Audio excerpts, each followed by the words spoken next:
Welcome back to episode 3 of Sex and Allah. Let's get into it. Many Muslims claim Islam came to bring purity, order, and dignity to marriage. But have you ever stopped and asked what marriage looked like before Islam? And what kind of relationships existed in Arabia before Muhammad coming on the scene? And what exactly did Islam change? The answers may surprise you. Let's go directly to the earliest Islamic sources. And before we begin our journey, make sure to like, follow, subscribe, and share this video. And do not miss the rest of Sex and Allah series. So according to Sahih al-Bukhari, hadith number 5127, Aisha, the wife of Muhammad, described several forms of marriage that existed during the period of ignorance. The first was a regular marriage. This was the closest thing to what you and I would recognize as a traditional marriage today. So a man would approach a woman's guardian, he would provide a dowry, and then marry her. And this is the form Islam ultimately retained. But according to the same narration, there were other forms of marriages as well. So if the first was a regular marriage, the second was called Nikah al-Istibda. And in this arrangement, a husband could send his wife to another man in order to become pregnant by him.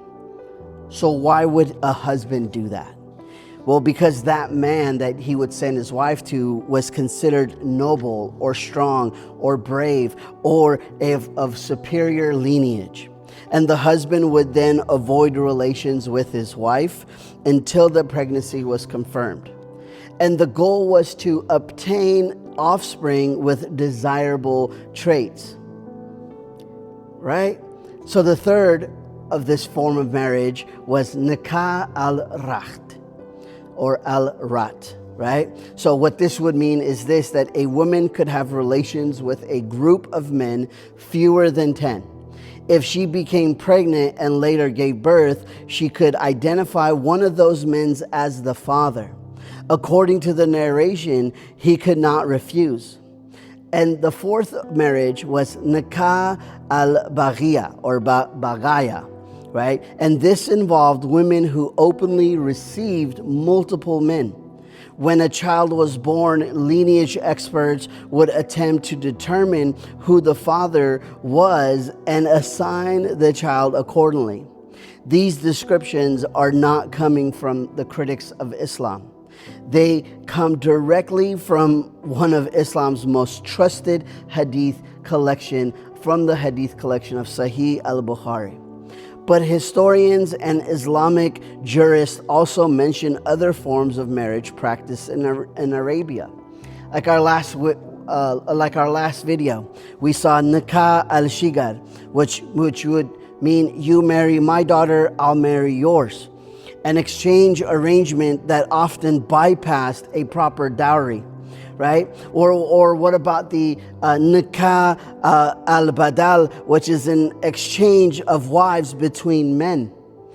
Or Nikah al-Maqt or Maqt, a son could inherit one of the descendant's father's wives. And then there's also Mut'ah, a marriage contract for a specific period of time. But here's the question to that, right? If these practices exist before Islam, what exactly was Islam reforming?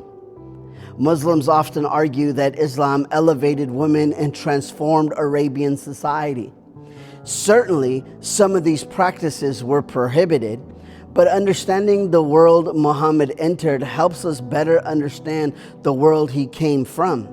And history matters. Sources matter, and before making claims about pre-Islamic Arabia, we should first examine what the earliest Islamic